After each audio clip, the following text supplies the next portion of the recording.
After awakening his ability, the first thing the man did was make the beautiful examiner blush bright red, because the power he awakened was an E+ class visual enhancement. With a single glance, he could see through everything in the world.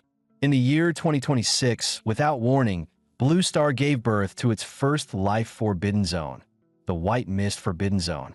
From that day on, the White Mist went insane, devouring every living thing within hundreds of miles. Out of millions of people, fewer than 1,000 made it out alive. Even worse, the White Mist didn't stop expanding. Every year, a new zone appeared, spreading endlessly across Blue Star. No one knew where these zones came from. The only certain thing was this: if you wanted to survive inside the mist, you had to obey the mysterious Forbidden Zone rules. Thankfully, along with the mist came the awakening of Blue Star's creatures. Humans who awakened were called ability users, while animals mutated into monsters. Yishichi still remembered that day 7 years ago when the White Mist descended. Everyone was running for the safe zone. Just as he reached the edge, an invisible barrier slammed him back. His sister looked back, saw him trapped, and turned around without hesitation. Grandpa Mu also refused to leave. From that day on, the three of them lived on the edge of the White Mist Forbidden Zone, barely surviving by hunting weak monsters. That day, Yishichi slipped out behind his sister's back, heading toward the border to search for food. Through her binoculars, his sister saw 3 figures flickering inside the mist. 3 ability users hunting a bull-type monster. The creature's roar made the ground tremble. A masked man sliced open its belly with twin blades. Another man's fur exploded across his body as he turned into a werewolf. That one was a transformation-type ability user. The last one swung his arms and buried an axe deep into the creature's skull. The beast crashed to the ground with a thunderous boom. The 3 didn't linger. They turned and vanished into the depths of the White Mist Forbidden Zone as Ishichi's sister watched in awe, eager to share what she had seen. Suddenly, his legs gave out. He collapsed straight to the ground. His sister pointed to the monster's corpse not far away and said, "Looks like we're having meat today." Soon, they dragged the monster's body back to their temporary shelter at the edge of the zone. At the table, Yishichi gnawed on a bull bone, while his sister dropped a large chunk of meat into his bowl. "So much meat, and you're still chewing bones? Eat it now," and not a single bite left. He tried to explain that he wanted to save some, but her tone left no room for refusal. He gave in and began shoving the meat into his mouth. After just 2 bites, his pupils suddenly shrank. In the next instant, the light before his eyes was swallowed by darkness. The familiar feeling of weightlessness returned. His heart skipped a beat. Was his intermittent blindness acting up again? It reminded him of that day 7 years ago, the invisible wall that surrounded the White Mist Forbidden Zone, sealing a frozen loop 17 kilometers wide. He was like a forgotten prisoner, trapped between the Forbidden Zone and the safe zone. Over the years, his blindness had gone from occasional to unpredictable, striking without warning. Every time darkness consumed him, he feared he might never open his eyes again. The thought weighed on him. Grandpa Mu's health was getting worse, and only the human safe zone had medicine that could help. His sister Han could have joined an ability user team, had a better future. They shouldn't have been stuck here because of him. That night, Yishichi quietly entered his sister's room. He told her, "Tomorrow, take Grandpa Mu to the human safe zone." She froze, then shook her head. "We promised to break through that wall together. I'm your sister. I won't leave you behind." Fighting to hold back his emotions, Yishichi told her everything weighing on his mind. Grandpa Mu couldn't wait any longer. In this zone 22, it was built to trap him from the start. His sister suddenly pulled him into a tight hug. She didn't want him to stay here alone. She was terrified that if they parted, it would be forever. He patted her back and forced a light tone. "Go outside. You might awaken an ability. Get stronger and come back to help me. Isn't that better? Don't worry, Sister Han Shuang. I can hold on for these 7 years." After a long silence, his sister finally nodded. Early the next morning, she packed the car and left. Grandpa Mu saw the trunk full of things and asked, confused, where they were going. She lied, saying the trunk was full of tools. Grandpa Moo quickly realized the truth, pounding on a window and yelling for them to stop. There was no way he would let him stay here alone. She gritted her teeth and slammed the accelerator, speeding away. He stood where he was, watching the taillights fade, tears slipping down his face. This was not the time to be weak. He had to find a way to survive. After seeing them off, he turned and walked into the depths of the white mist forbidden zone. Rumors had always said the forbidden zone hid lethal rules. Those who broke them faced brutal punishments. Over the years, countless people had died trying to piece together a flawed rulebook. But he had once stumbled into the zone 7 years ago and come out alive. What was there now to fear about going back? Pushing through the thick white mist, the sight before him stopped him cold. Inside the zone, there was a complete ecosystem. Lush plants, birdsong, a forgotten paradise. He found a flat spot, lit a fire, and cooked the leftover beef into a stew. Just as he lifted the bowl and sipped the broth, his vision blackened again. What usually cleared in seconds didn't return this time. Just when he feared permanent blindness, he snapped his eyes open. Not only had his sight returned, but faint golden lines of text had appeared on his arm. Before he could study them, the letters rose and assembled into lines. White Mist Forbidden Zone Rules. Rule 1. No attacking your own kind. Rule 2. No shedding tears. Rule 3. If someone calls, respond within 3 seconds. Rule 4. No insulting others. Rule 5. Wash your hands before eating. Break any rule and you will suffer a lethal punishment. To be safe, he quickly pulled out a notebook and wrote down every rule. A chill ran through him. Thank goodness he'd washed his hands before drinking the soup, or he'd already be dead. If he could see all the rules, maybe he could avoid every potential danger. He tried all kinds of ways to trigger the ability, staring hard, focusing his mind for 2.5 hours straight, but nothing happened. Maybe the power only worked during blindness. Then he recalled that after eating a piece of bulltail meat yesterday, the blindness had triggered soon after. Perhaps eating monster meat accelerated ability growth. If so, he needed to hunt more monsters and master this power to see all the rules. 30 kilometers west of the Forbidden Zone lay the Watcher's Camp. Captain Lee Xin stared at the new report. Abnormal ability crystal activity detected inside Zone 22 of the White Mist Forbidden Zone. Deploy a squad immediately. Lee Xin ripped the cast off his arm and barked for the Watcher squad to assemble. The melee specialist Yang Hu, sniper Zhao Long, and support member Zhou Xiaoming readied their gear.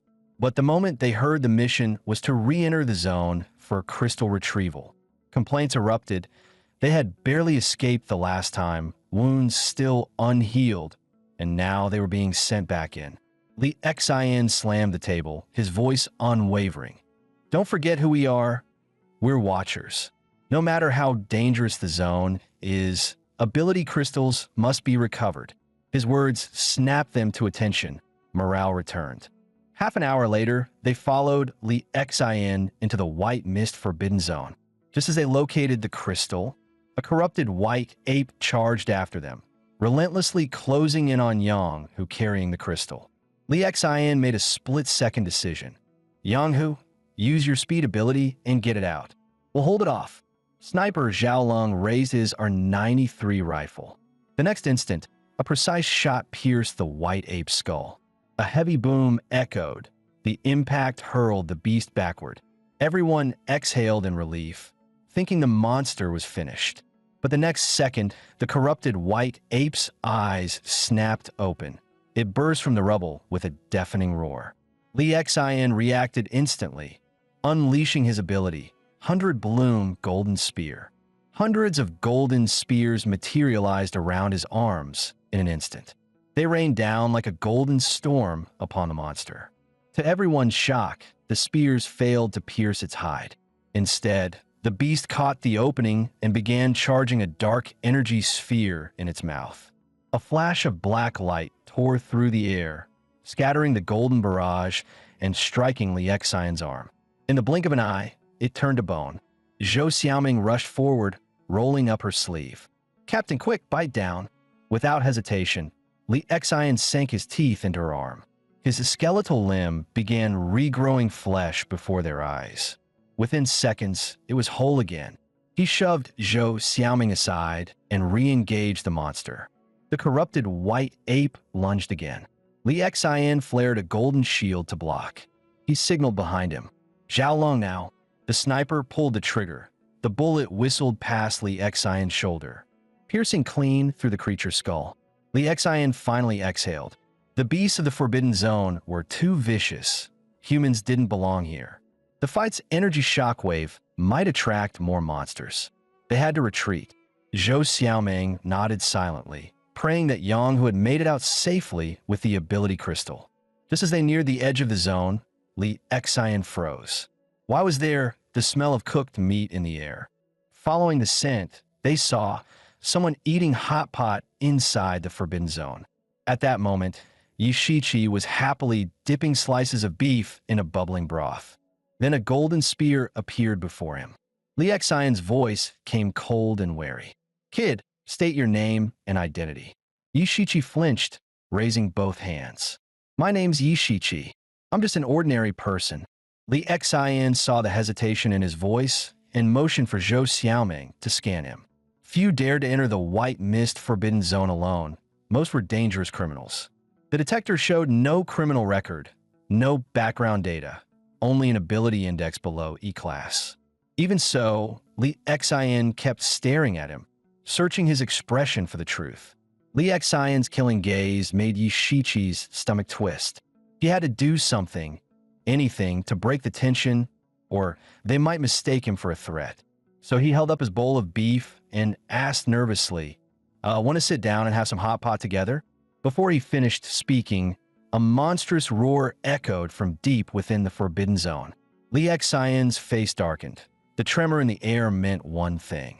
A stampede of beasts was headed their way. "Xiaolong, take position for long-range support." "Xiaoming, but getting me out of here." He barked. He stayed behind to hold the line. In the next instant, a golden column of light erupted behind him. As the beast horde charged in, Li Xian brandished his golden spear and met them head-on. Yi Shiqi took the chance to slip away. Grandpa Mu had once warned him. Many ability users in the zone were criminals. If they turned on him, he wouldn't stand a chance. Just as he started packing his things to sneak off, Zhou Xiaoming scooped him up without a word and sprinted off. He sighed helplessly. Typical, he thought. Ability users always act superior. Even though the Dragon Nation and the Alliance banned them from harming civilians, that arrogance can't be erased by law. Back when he scavenged food with Han Schwanger, they'd always avoided ability users, afraid of those with bad tempers who could kill on a whim and walk away without consequence. Zhou Xiaoming leapt across the rooftops, carrying him.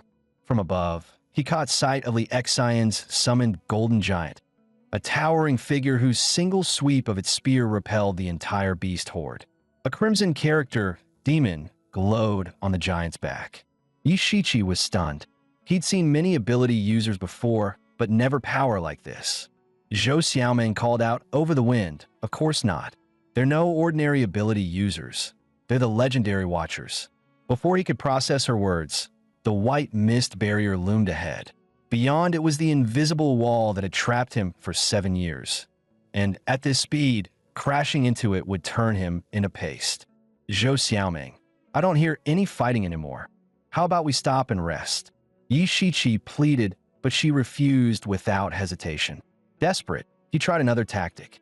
"Actually, I have this weird condition. If I cross this bridge, I'll die instantly." She ignored him completely. The invisible wall loomed just meters ahead. He shut his eyes and prayed the rules would appear again. A moment later, glowing text surfaced before his vision. "Invisible wall can only be broken in an invisible way." "Invisible way?" he muttered. "Does that literally mean just close my eyes?" He steeled himself and ran straight into the unseen barrier. A sharp crack echoed. He could feel the wall shattering. Zhou Xiaoming lost balance and fell, while he was thrown violently forward. When he opened his eyes again, he froze. A field of lush green grass stretched before him. The safe zone meadow he'd dreamed of for 7 long years. He'd finally escaped the White Mist Forbidden Zone. Soon after, the Watchers brought him back to their camp for questioning. Zhao Lung slammed a data sheet on the table. What were you doing in there? Don't tell me you were eating hot pot. But I really was. Yi Shiqi protested. A guy's gotta eat, right? I even invited you to join. Zhao Lung sneered. You realize the mortality rate for civilians entering the zone is 96%? Yi Shiqi nodded. Of course. That's why I went in, ready to die. The room fell tense. Then Zhou Xiaoming entered, supporting the wounded Li Xian. Yi Shiqi's eyes lit up. This was the man who'd turned into a golden giant and held off an entire beast horde alone. Li Xian sat down, voice steady. As a normal human, how did you survive 7 years in the Forbidden Zone? Yi Shiqi explained from the beginning. When the White Mist Forbidden Zone first appeared 7 years ago, an invisible wall trapped him inside. He tried everything to escape, but kept secret his ability to see the zone's rules. Zhou Xiaoming's eyes reddened. So he really misjudged you. Li Xian leaned back thoughtfully. Your so-called intermittent blindness. It might be the sign of an awakening. The scanner reading you as E-class could be wrong. He ordered Zhao Lung to test his vision again. Zhao Lung drew a knife and slashed it rapidly before Yi Shiqi's eyes. How many swings just now? Yi Shiqi paused, then said, 67. Li Xian's eyes gleamed. Superhuman type ability, enhanced sight and dynamic vision. At least C-class. Run a full test. If anything's abnormal, handle it on the spot. Yi Shiqi panicked on the spot. Wait, you're not planning to treat me like some lab rat, are you? Before he could resist, Zhou Xiaoming grabbed his arm and dragged him out. Moments later, he was inside the testing room. The examiner's name tag read No-No. Staring at the eye chart before him, he frowned. Really? I've seen this thing 100 times in the ruins. And do they seriously need to tie me up for an eye test? He took a breath and focused. The next second, his vision shifted. The tiniest letter on the chart looked close enough to touch. Looking further ahead, he could see the texture of the wall's material. Zhou Xiaoming's figure beyond the wall came into view clearly. Wait, is this X-ray vision? Instinctively, he turned his gaze toward No-No. His nose suddenly burned, then blood gushed out. No-No jumped back. What the? How does testing eyesight make you bleed? A moment later, the test results appeared. Yi Shiqi squinted at the report. C+? Is that good? No-No smiled patiently. There are 6 ability grades. S, A, B, C, D, and E. Talent rating represents your potential ceiling. E-class makes up 4%, D-class 2%, C-class 2%, and B-class 7%. As for A and S, together they're less than 1%. Those are national-level elites. She continued, there are also 4 ability types. 37% are superhuman type, 33% beast type, 42% mystic type, and only 8% elemental type. So don't look down on C-class. You're already ahead of most awakened users. She patted his shoulder. Oh, and one more thing. When you use your ability to look at someone, they can usually feel it. Like just now, when you tried that X-ray trick on me. Yi Shiqi flushed red. That was an accident. Still getting used to this power. No-No turned back with a grin. Accident or not, X-ray vision's a rare support type talent. If you apply to the Ability Academy, you might even get a full scholarship. Hope flared in Yi Shiqi's chest. The Ability Academy, run by the state, was where the nation's strongest mentors and elite resources gathered. Graduates could directly join the Watchers. Only 1/3 of applicants across the country made it in each year. He dreamed of that since childhood. Maybe this time, it would finally come true to become a powerful ability user, maybe even a Watcher. No-No handed him a special ID card. You're officially certified as a safe ability user. He blinked in disbelief. Wait, didn't Captain Lee say something about cutting me open earlier?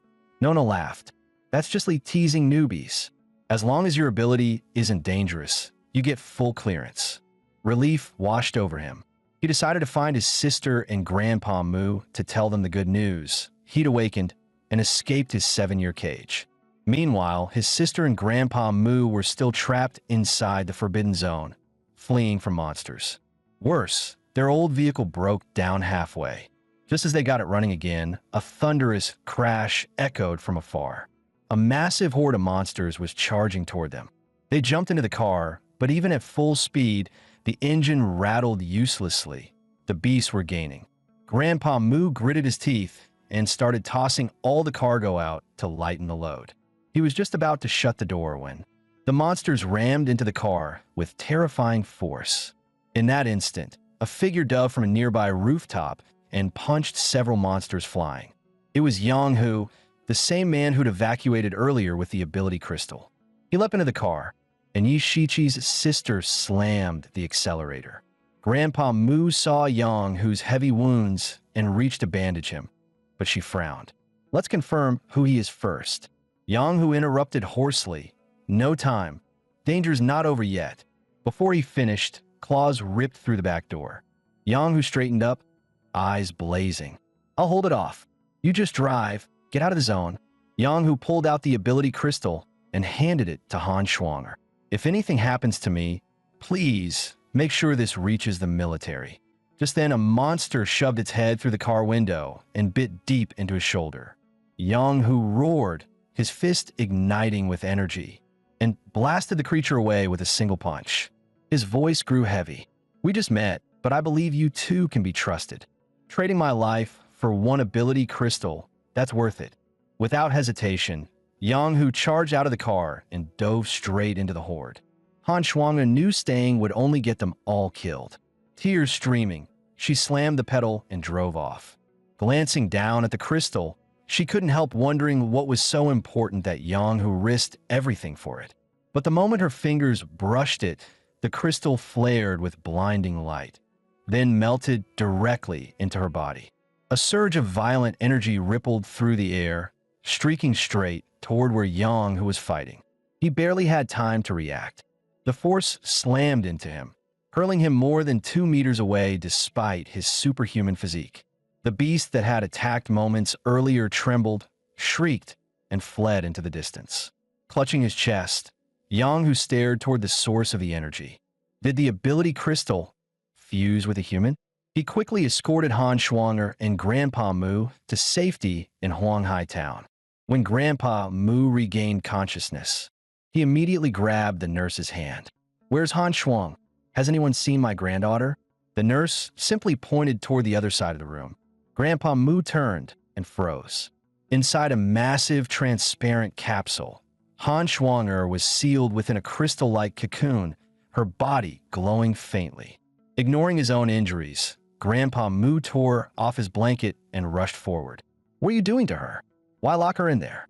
Just then, a researcher in a white lab coat approached slowly. Sir, your granddaughter's condition wasn't caused by anyone here. Do you recall what happened before you fainted? The fusion between the ability crystal and your granddaughter? The words ability crystal made Grandpa Moo freeze. The scene of the crystal merging into Han Schwanger's body flashed through his mind. The researcher handed him a tablet. The crystal is currently integrating with her body. If the process completes successfully, Han Schwanger won't just awaken as an ability user. She may possess a rare high-affinity ability, host physique. Grandpa Moo was stunned. Han Schwanger had never shown a trace of ability. How could she suddenly have such a powerful constitution? Seeing his confusion, the researcher continued. Some awaken much later than others. Certain protective forces can suppress innate energy fluctuations, preventing any outward signs of awakening. There aren't many documented cases, but she might be one of them. His tone then turned grave. However, now isn't the time to discuss physiology. That crystal's energy signal is immense. It's likely already been detected by the faith of God's apostles. For Han Schwanger, they're the real threat. The so-called faith of God was a cult made up of powerful ability-wielding criminals. They preached that human abilities were divine fragments from higher dimensions and that the white mist forbidden zone was proof of the god's descent. Their goal was to erase the old human civilization, purge the weak, and let the forbidden zone consume the entire blue star. They claimed only those blessed with God fragments were worthy to join their ranks. The researcher sighed. We can't mask the crystal signal. The faith of God will come for her, without question. They'll either convert Han Schwanger into one of their apostles or kill her if the conversion fails. And if Han Shuang'er is successfully converted, the researcher added grimly, then the watchers will be forced to act as well. Meanwhile, on the rooftop of a nearby hospital building, a man in a violet cloak stood silently, his eyes locked on the watcher's medical ward. He was Raven, the apostle of the faith of God. His mission: locate Han Shuang'er, the one fused with the ability crystal. A cruel glint flashed in his eyes. If this mission succeeded, the title of Ninth Apostle would finally be his. Elsewhere, Yi Shiqi sat quietly on a bus, staring blankly at the scenery sliding backward through the window. He stretched and yawned, when suddenly the driver slammed the brakes. A chorus of curses erupted from the passengers. But the driver snapped, "Quiet. There's a monster up ahead." Yi Shiqi's pulse spiked. Everyone peered outside and saw it. A massive, hulking beast. Its gaze locked directly onto him. Cold sweat ran down his back. The next instant, the monster lunged toward the bus. Everyone stay calm. The driver barked, drawing a gleaming weapon. "I'm a retired watcher, D-rank ability user. I'll protect you all." Taking a deep breath, he stepped off the bus and faced the airborne creature. He gripped his weapon tighter. Not a single one of them dies today. Watching the fight unfold, Yi Shiqi felt a pang of guilt. Though officially a certified ability user, his power, visual enhancement, was purely auxiliary, useless in direct combat. But he couldn't just sit there. There had to be something he could do. He opened his eyes again, and the world shifted. Above each passenger's head glimmered faint crimson lines of text. Yi Shiqi froze for a moment, wondering what the sudden red text above everyone's heads actually meant. He turned his gaze around the bus, checking if anyone else showed something different. Sure enough, one burly man had E-rank skin hardening floating above him. Another, an old man, bore E+ rank Starfire ability. It clicked immediately.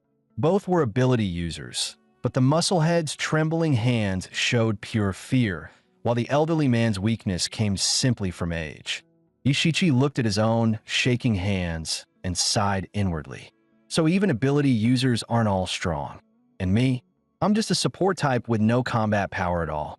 Just as he hesitated about stepping in, the driver was suddenly swatted away by the monster's claw. The man was panting heavily, clearly near his limit, yet he still gritted his teeth and charged again. Watching him falter, the passengers broke into panic. One man in a suit shouted, "That's it? He calls himself a watcher? What a waste of a D-rank talent. He's dead weight anyway." Before he could finish, a loud smack echoed. The old man had stood up, fire burning faintly in his eyes. If not for protecting these helpless people, he could have escaped already. He doesn't owe you a damn thing. Even active watchers aren't required to die for scum like you. Flames flickered to life in the old man's palm. He muttered under his breath, uncertain if his frail body could still handle a fight. The muscle-bound man beside him drew a deep breath. His skin shimmered with a metallic sheen as skin-hardening E-rank activated. Yi Shiqi clenched his fists. That monster's aura was overwhelming. Easily D+ rank. For lower ranks, charging him was suicide. And if he, a support-type ability user, tried to fight head-on, the result would be no different. The other's courage finally rubbed off on Yi Shiqi. After a moment of hesitation, he clenched his fists and shouted, "My name is Yi Shiqi. E-rank, support-type visual ability. I'm joining the fight." He knew he wasn't built for frontline combat, but maybe from the right position, he could still make a difference. Meanwhile, the driver gripped his sword and unleashed several sharp arcs of light toward the monster. Then he spotted Yi Shiqi and the others running over. "Uncle!" Yi Shiqi yelled. "We're here to help." The driver nearly exploded. He'd barely survived one strike. How could a bunch of E-ranks possibly help? That monster's tail is venomous. Yi Shiqi shouted. "You've got only 3 minutes before the toxin kicks in." The driver froze. There was no way the kid could have known that. "My ability lets me see additional intel," Yi Shiqi added quickly. "Trust me." The old man's flame suddenly flared. With a sharp roar, he hurled the fireball. Boom! The explosion shook the air. Clouds of smoke filled the street, blinding the monster. The old man dashed forward, pressing his blazing hand onto the driver's wounded arm. Cauterizing the wound, he muttered, stops the bleeding and blocks the poison. Sweat rolled down the driver's face. He hadn't expected the useless support kid to actually save his life. But the monster gave them no chance to breathe.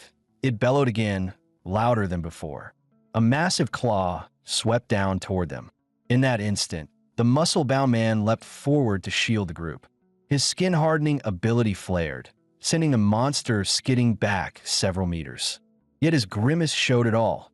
The gap between D rank and E rank was simply too vast. Suddenly, the monster's gaze locked onto Yi Shichi. Damn it, he cursed inwardly. Smart bastard, he's targeting the weakest first. As the beast lunged closer, Yishichi's heart grew calm instead of fearful. Once, Yishichi could only run when facing monsters. But now it was different. He'd become an ability user. Not just that, a superhuman type. His pupils reflected the monster's form as he activated visual enhancement. Pushing his sight to the limit, he suddenly achieved something close to time-stopping vision. The world slowed to a crawl. Even the monster's claw swing moved in sluggish frames. It was the same phenomenon he'd glimpsed while staring out the bus window earlier, but this time it had gone full power. The muscle-bound man beside him was frozen mid-motion. Yishichi grinned faintly and focused harder, enhancing his sight even further.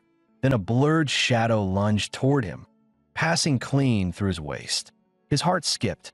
An illusion? A second later, he realized. No, that was the monster's next move. He exhaled. If I can see its next attack, I can dodge it. But the moment he shifted his stance, his foot caught on a loose rock, sending him sprawling. A massive impact slammed into the ground where he'd stood, leaving a crater. Seeing he was unharmed, the monster roared and tightened its claws again, its focus locked squarely on him. Sweat trickled down his temple. He could read its movements, but his body just wasn't fast enough to react. Watching him somehow dodge blow after blow, the others were frozen in disbelief. They couldn't tell if he was some hidden expert or just absurdly lucky.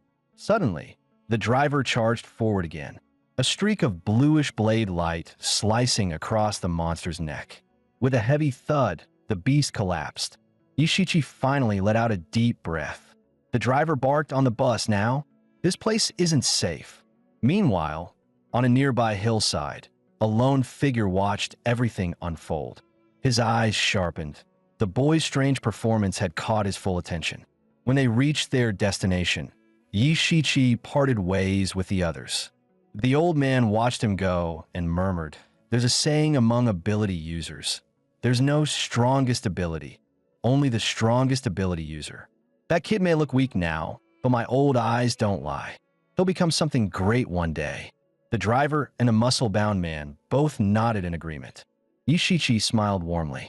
"I'll work hard. Thank you for believing in me." As Yishichi stepped into the crowded street, he froze completely. The watchers had told him his sister was somewhere in this town, but with this many people, where was he even supposed to start? Then he felt a slip of paper in his pocket, a phone number written on it. He frowned. After being trapped in a white fog zone for 7 years, he barely remembered what a phone even looked like. While puzzling over it, he spotted a middle-aged man nearby, tapping rapidly on a small square device. Yishichi hurried over and asked politely if he could borrow the man's phone. The man instantly stepped back, glaring. "This communicator's my lifeline. No way I'm lending it out." Yishichi scratched his head awkwardly. "I just got out of the white fog zone, haven't bought one yet." Before he could finish, the man hid the device behind his back and whispered something into it. Alarmed, Yishichi turned and ran. Using his ability, he overheard the man's call. Possible member of the God's Apostles. Great. So much for asking politely. Then a lazy yawn drifted from behind him. A girl with long purple hair stepped out, eyes lighting up. "Hey there, kiddo. Coming to Red Romance for a little thrill?" Yishichi shook his head frantically. But right then, his stomach growled loud enough to answer for him. The purple-haired girl, Dodo, burst into laughter. "Wow, starving much?" Another girl with mint-green hair walked over. Seeing him, her eyes lit up too. "Well, aren't you a handsome one? Almost more intoxicating than our liquor." Yishichi blushed. I'm Yishichi, 17 years old. Dodo smirked. 17, huh? So next year do we call you 18? The green-haired girl, Lily, smacked her on the back. Nah, girl, it obviously means 17 times a night. The two exchanged a look and burst out laughing. Relax, Dodo added between giggles. Red Romance is a legit bar chain, not that kind of place. Lily tugged his arm. Perfect timing. We're short on staff. If you can carry drinks, you're hired. Before Yoshichi could even respond, the two had dragged him inside. Yoshichi's eyes lit up. Really? I can work here? Lily nodded with a playful smile. Sure, but no base pay. You earn by tips only. Dodo grinned. Plenty of female bosses come here. Be sweet, act cute, and you'll rake in 1,000 or 2 a night easy. Yoshichi's eyes widened. 1,000 a night? That's like 80 bowls of noodles. But then he froze. Wait, why did she say a night? Seeing their mischievous smiles, a chill crawled down his neck. Hold on, this place isn't dangerous, is it? Still, he reasoned, they'd taken him in. They couldn't be bad people, right? And honestly, those tips didn't sound bad at all. So he nodded earnestly. I'll do my best. The two girls laughed and pulled him off to get changed. He muttered to himself, why do I need a uniform? It's just serving drinks, right? By midnight, the bar was packed. Dressed in the Red Romance uniform, Yoshichi stood stiffly in a corner, face full of regret. Then a few stylish girls surrounded him. You new here, huh? One leaned in, draping an arm around his shoulder. So, you know about Red Romance's special service? His mind went blank. Wait, what? Lily never said anything about that. Before he could react, she shoved a handful of bills into his chest pocket. He opened his mouth to protest, but paused, staring at the money. By 4:30 a.m., the group finally left, smiling, satisfied, and leaving him utterly exhausted and confused. Back in his small dorm room, Yoshichi took a long, hot shower. Back in the white fog zone, he'd imagined what life in the safe zone would feel like countless times. But these past few days had been nothing short of surreal. He'd broken through the invisible wall, accidentally awakened an ability, and then been hauled off by the Watchers for interrogation. Then came the ambush by a monster, and now, somehow, he was working at a bar of all places. Uneasy, he activated his power again, pushing his enhanced vision through the wall. That's when he caught a glimpse of a shadowy figure he'd never seen before. Dodo was standing before her, head lowered, as if giving a report. The figure spoke in a deep voice. Has anything unusual happened in Huanghai town lately?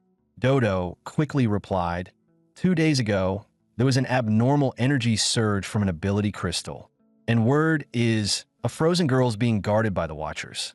Yoshichi frowned. Red Romance, what kind of place is this, really? Suddenly, the shadow turned, eyes cold as ice. Who's watching me? Yoshichi jolted, cutting off his vision at once. That was close, way too close. The shadow's identity was finally clear. It was the owner of Red Romance herself. Her expression turned icy as she asked Dodo, the bar, you hired someone new recently, didn't you? The next day at noon, Dodo showed up at Yoshichi's dorm to call him for lunch. Peeking in, she found him doing push-ups on the floor. She grinned, reaching out to poke his arm. Wow, little 17, nice muscles. Yoshichi panicked and scrambled backward. Dodo, yeah, this is a legit place, right? Hands like that might get you in trouble. Dodo pouted.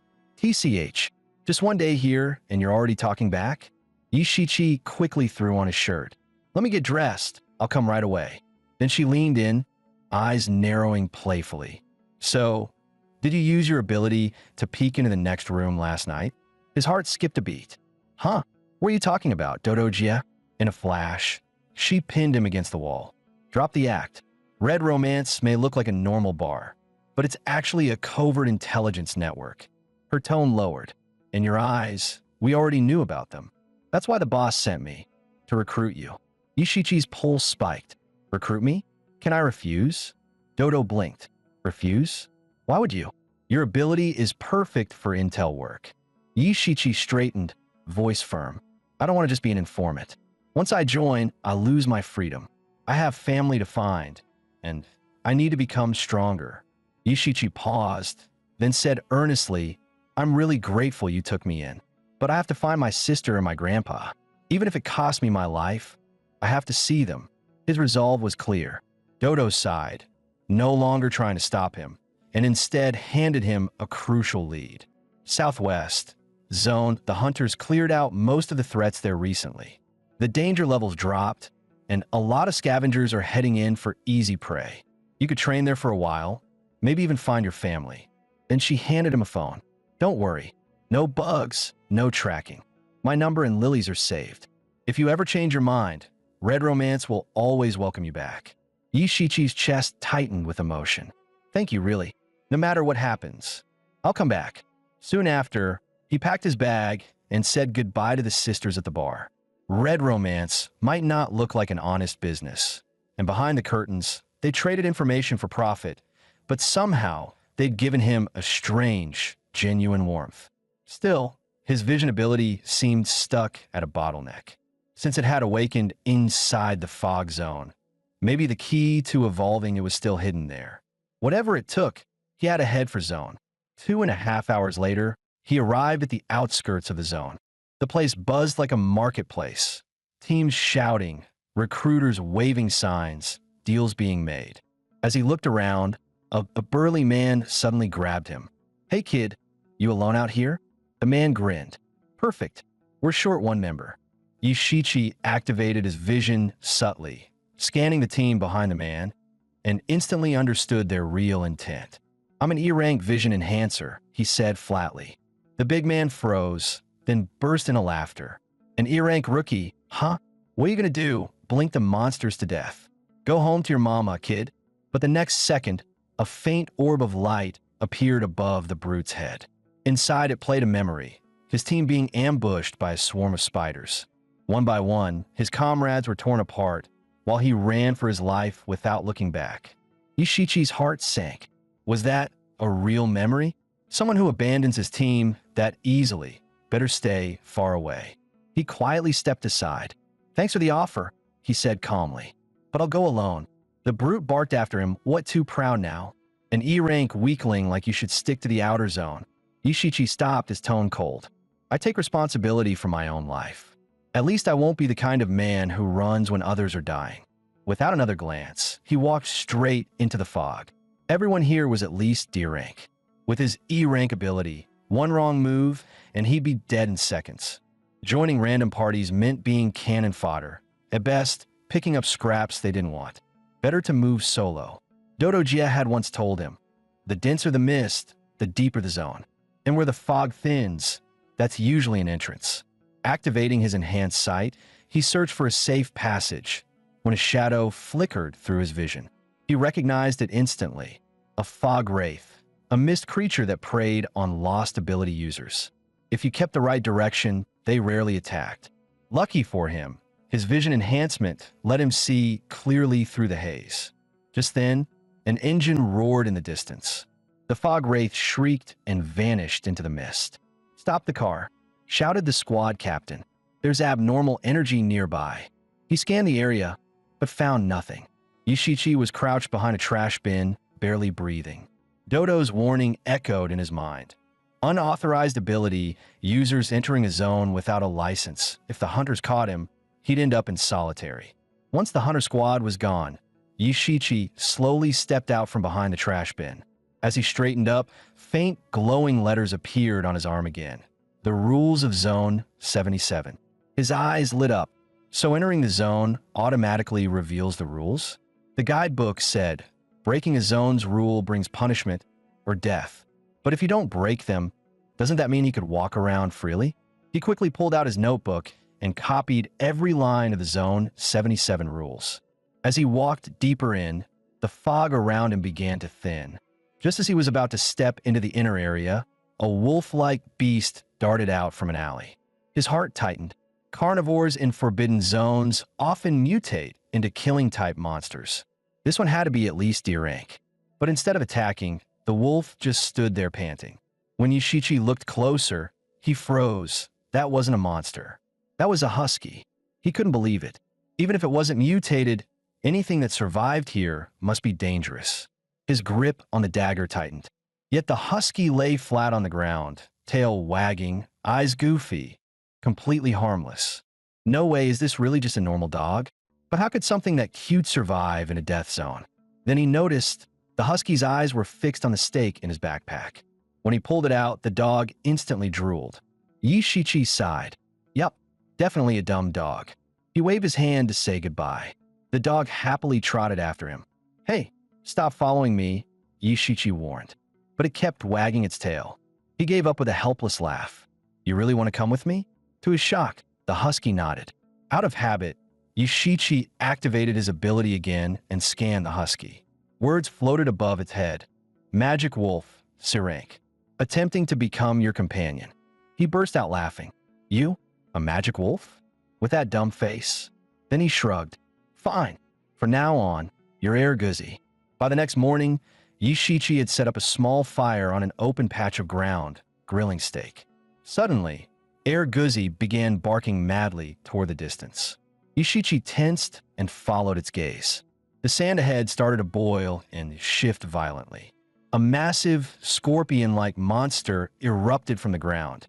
Yushichi's vision ability kicked in automatically. Species, demon scorpion. Rank, C. Primary threat, giant pincers and venomous stinger. Special trait, burrow ambush. He drew his dagger, his pulse racing. That thing's way stronger than anything I've seen, and I'm alone.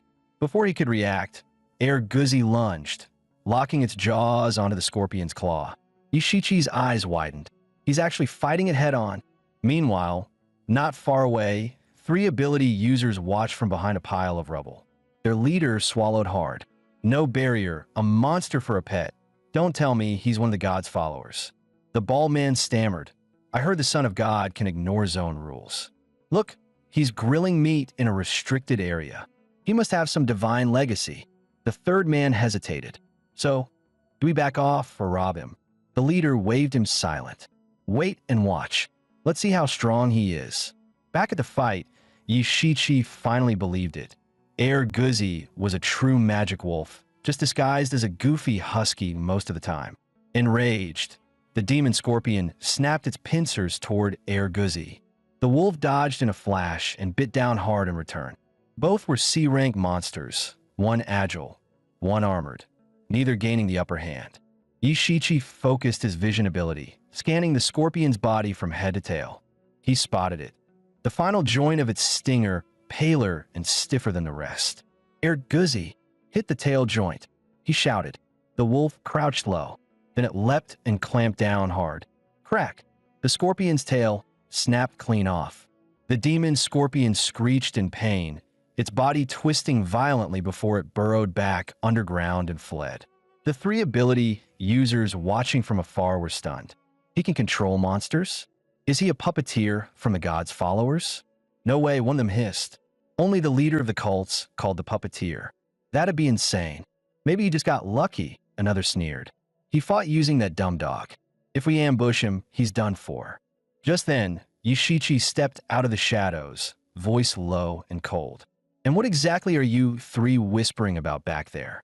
The trio froze. He was standing above them, on the shattered wall, looking down. From a moment you started calling me a puppeteer, he said icily, I was already here. The 2 lackeys exchanged glances. Even if he was a follower, he was just one man. With 3 of them, the odds were on their side. And that cheap backpack? No way he was a big shot. Watching them mutter, Yushichi sighed inwardly. Are they seriously planning to attack me? Clearly, they hadn't read the zone's public rules. Attacking others triggers divine punishment. As long as he stayed still, he was safe. But 3 Siranks against 1 E-rank. He'd die before the rules caught up. Even with Erguzi helping, they'd overpower him easily. Seeing their weapons drawn, he made his move. Wait, he said, stepping forward. You really don't recognize me? The 3 froze again, lowering their weapons. Yes, sir. Who are you? Yushichi smirked. Before you ask someone's name, shouldn't you introduce yourselves first? The leader gave a wary nod. Zhao Cixi. Superhuman type. Endurance enhancement. Stop. Yushichi raised his hand. Zhao Cixi, I saw you draw your dagger earlier. As punishment, you'll now be attacked. If you survive, I'll let it go. He was invoking a rule. In the forbidden zones, once your name is called, you must face an attack event. Zhao's body went rigid. He's not even moving. How's he attacking me? Then came the cracking sound beneath him. A black tendril burst from the ground and lashed out. Zhao dove aside, but the tentacle slashed open his neck, spraying blood into the air. Zhao Cixi went pale with terror, convinced that Yi Shiqi had awakened a Super S rank word spirit ability. Yi Shiqi, however, was secretly pleased.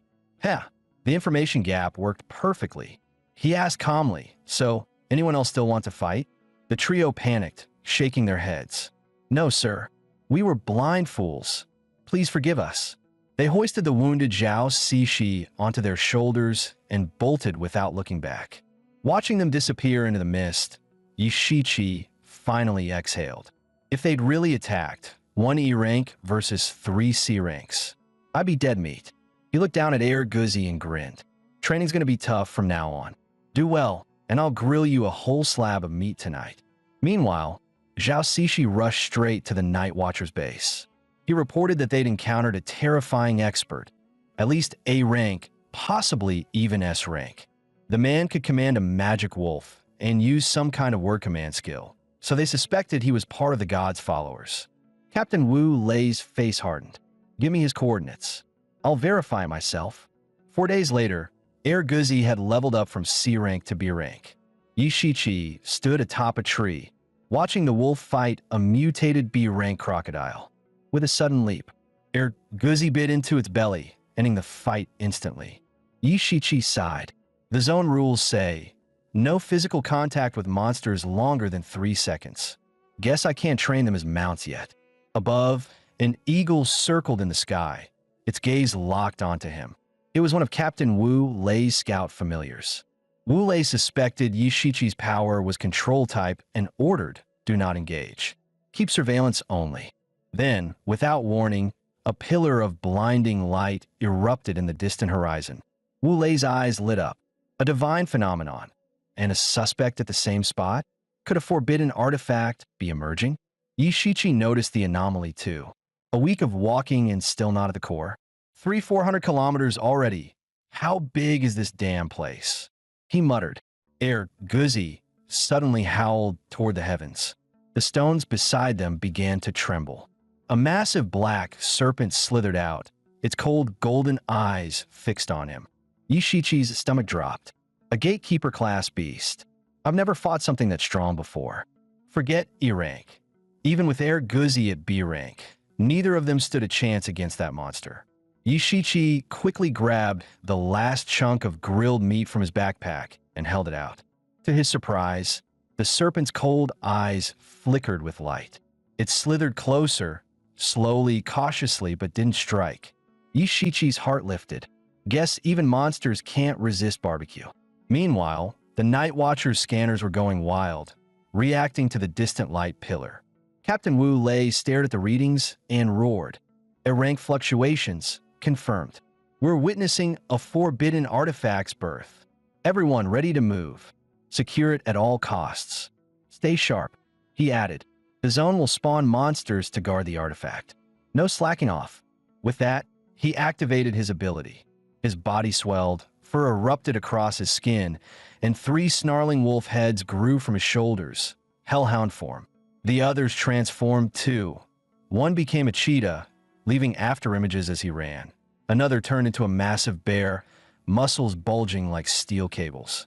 A swarm of centipede demons rushed them, only to be shredded in seconds. Wu Lei led the charge deeper into the fog-shrouded stone forest, the gateway to the inner circle of the white mist zone. Suddenly, a black serpent lunged out from behind an obsidian pillar. Wu Lei reacted instantly, dodging sideways just before it struck. Hellshade Python, he growled. Dark element beast. Its breath is corrosive toxin. Before he could issue orders, shadows rippled as a dozen more monsters crawled out, surrounding the team. All 3 of Wu Lei's heads glowed. One purple, one cyan, one orange. Flames roared forth, intertwining into a massive infernal web that devoured everything ahead. The squad burst through the gap, but above them, coiled around an obsidian pillar, another Hellshade Python was waiting. The Hellshade Python flicked its tongue, ready to strike the rearmost soldier. Just as it lunged, a massive beast claw came crashing down. Thud! The serpent screeched in pain, bloodshot veins bursting in its eyes. It twisted violently and bit deep into Wu Lei's arm. Its massive body coiled around him, squeezing hard. Wu Lei grimaced in agony. He forced his remaining wolf heads to bite back at the serpent's neck. The beast shrieked and loosened its grip. At that moment, Wu Lei's transformation broke. He reverted to human form, clutching his mangled arm. The skin was blackening, rotting visibly. The serpent's venom was eating through the flesh. More monsters were closing in. Wu Lei's face darkened. Damn it, Zone 77's hazard area isn't cleared yet. Plan A's failed. He barked. Everyone retreat. Forget the artifact. Even as he fell back, he was thinking fast. If they could just survive and regroup for Plan B, there'd still be hope. With monsters guarding the artifact, no one else would take it anyway. Watching from afar, Yi Shichi sighed. Seriously? A single stake would have tamed that guardian. Why start a war? He and Air Guzzi walked casually into the inner zone. The massive serpent followed behind them like a trained pet. Yet, the deeper he went, the larger the stone forest became. 2.5 hours later, the center was still nowhere in sight. Then suddenly, a colossal creature appeared ahead, the Thunder Scorpion. Ishichi's eyes widened. An evolved form of that C-rank scorpion from before? If I could tame an A-rank beast, I'd rule this whole zone. Without hesitation, he tossed it a piece of grilled meat. The Thunder Scorpion devoured it in one gulp. Its murderous aura vanished. After eating all his meat, it simply turned around and left. Ishichi guessed, so A-rank beasts can't be tamed that easily, huh? But moments later, the scorpion came back, carrying a half-dead boar in its pincers. Ishichi blinked. Wait, it just went hunting? It wants you to cook for it? Meanwhile, at the coordinates of the forbidden artifact, space rippled faintly. The object's name, Stone Gate. Grade, Level 1. Rules, unknown. A small exploration squad had arrived first. One member suggested, why not just break the rocks around it and haul the whole thing out? The captain shook his head. Forbidden artifacts obey their own zone rules, beyond physics. If we can't decode them, we can't move them. After several tests, they made one discovery. The stone gate had no offensive reaction. Then, Yi Shichi arrived. The squad froze in disbelief. A man walking with a B-rank rock python and a B-rank demon wolf. The captain immediately signaled combat stance. He's not here by accident. Yi Shichi raised a hand calmly. Relax. I'm just curious. Think of me as a bystander. The captain hesitated. No one in the zone should ever be trusted. Even counting Yi Shichi's beasts, it was still 6-on-3. The advantage was theirs. Yet his calm made them wary. Maybe he was stalling for reinforcements. The captain frowned, then decided attack first. End him before backup arrives. Yi Shichi's tone went cold. So, you really want to fight me? They didn't back down.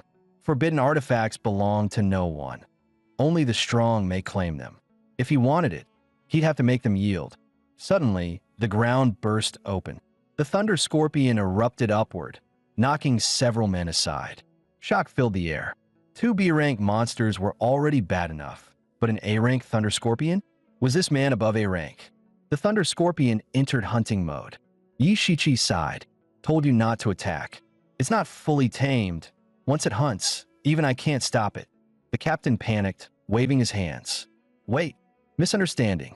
We're just poachers. No need to die over this. Ishichi gestured lightly. The scorpion halted, obediently lowering its tail. He walked up to the stone gate, running a hand over its cold surface. So that's it. They haven't figured out the rule yet. And judging from their looks, they plan to let him unlock it, then swoop in for the prize. To be safe, Yi Shichi discreetly learned each of their names.